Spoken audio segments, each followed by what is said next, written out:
Recognizing that there is human suffering all over this world in the course of natural and human catastrophes, we ring our gong today in honor of 3 such places of suffering and struggle.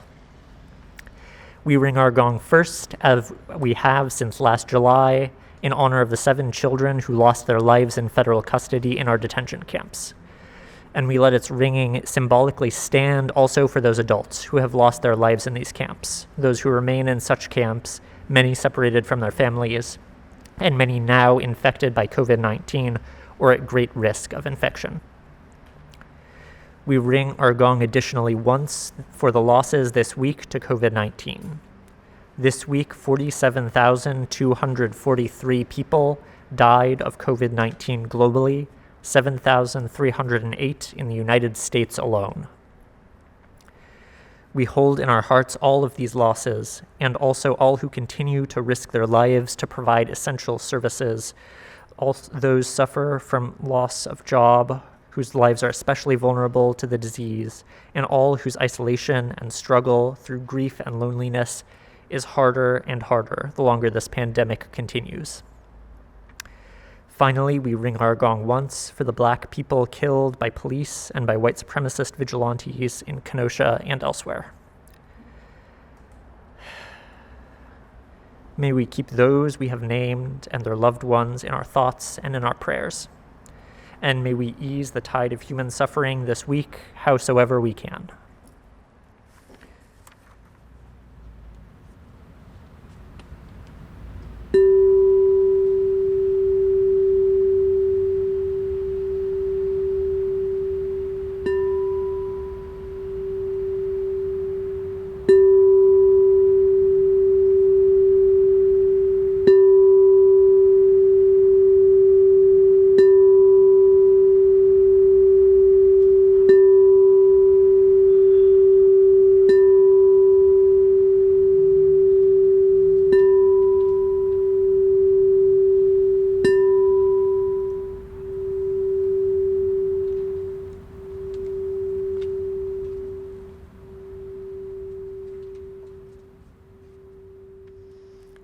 Please join me in the spirit of meditation and prayer.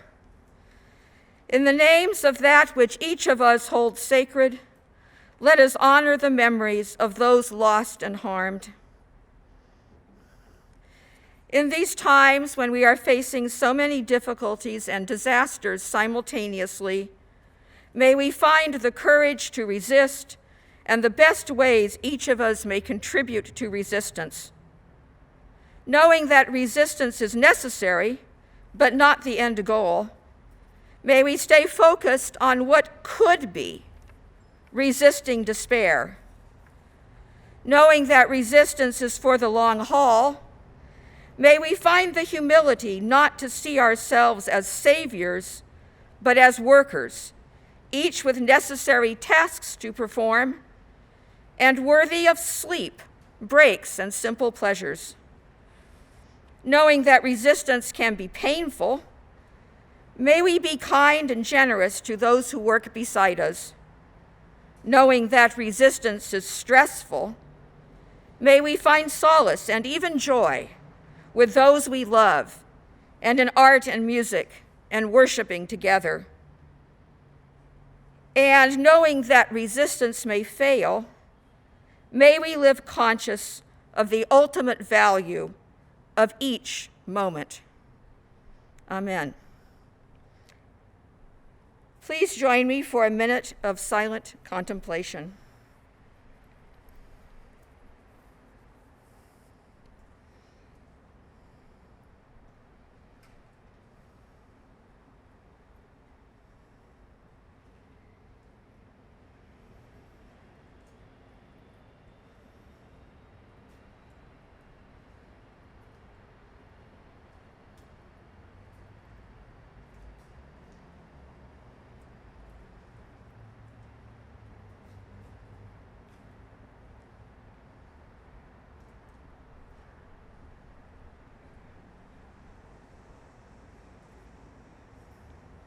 Thank you.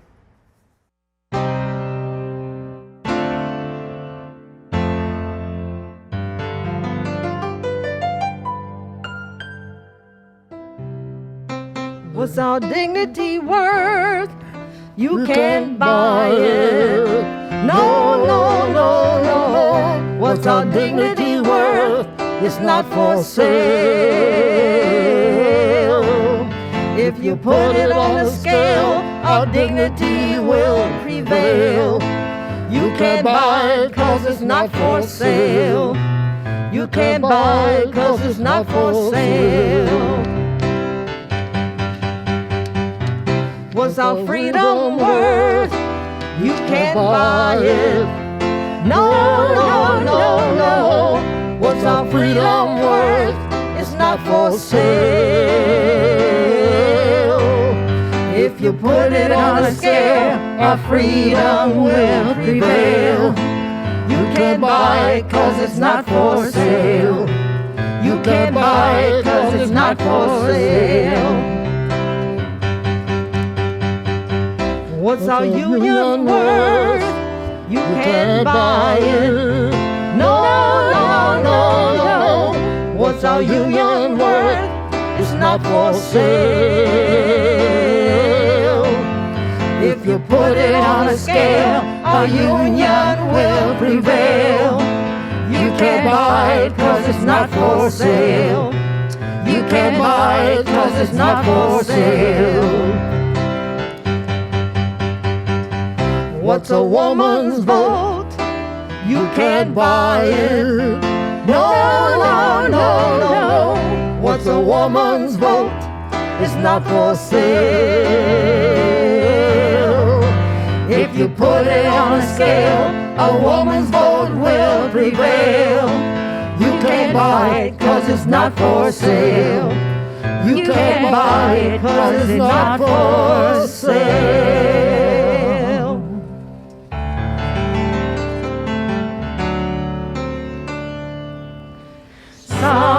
Solidarity forever. Solidarity forever. Solidarity forever. For the union makes us strong. Solidarity forever. Solidarity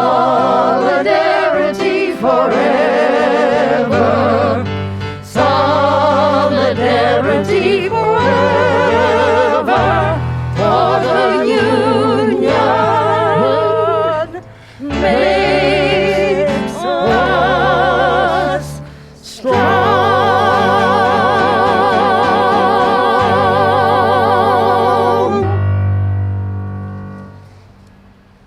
Google has a reputation for being a great place to work. I certainly had a good time there, my first job after college. They served 3 healthy meals a day, great speakers, amazing coworkers to learn from, good management and transparency, important problems to solve. I spent some time working on education and diversity and inclusion. Google's a great place to work for some folks. If you aren't a full-time engineer, you're second class at Google. For a long time, Google short-sightedly believed that if they could make a good website, they didn't need sales or marketing, and once they planned on firing all of their product managers. More than half of the people who work there are also called TVCs, temporary workers, vendors, and independent contractors.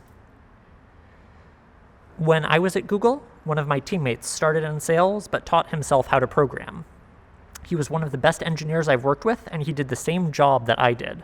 But because of his background, he couldn't get a full-time job and was hired as a contractor. That meant he couldn't attend the company all-hands meeting. He didn't get the same perks or benefits, probably didn't get the same pay, didn't get the same respect.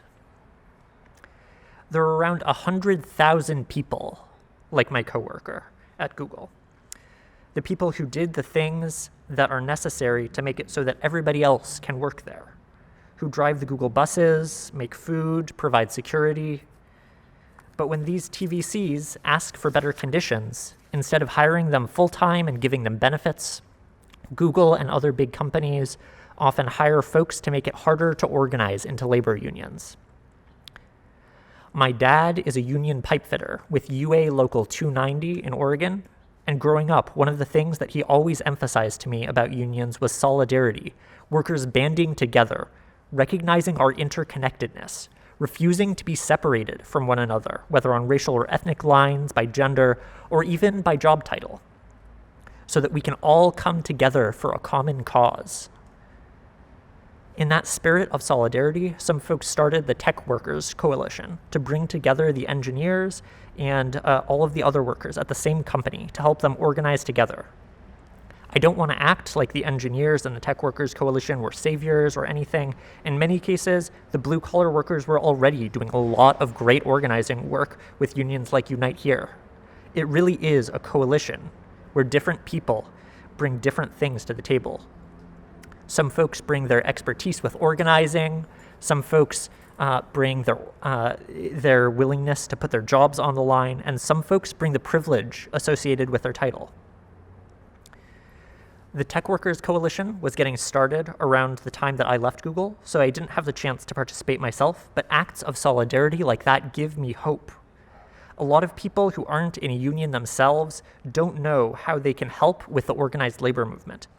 But solidarity doesn't mean that every person needs to do the same thing or participate in the same way.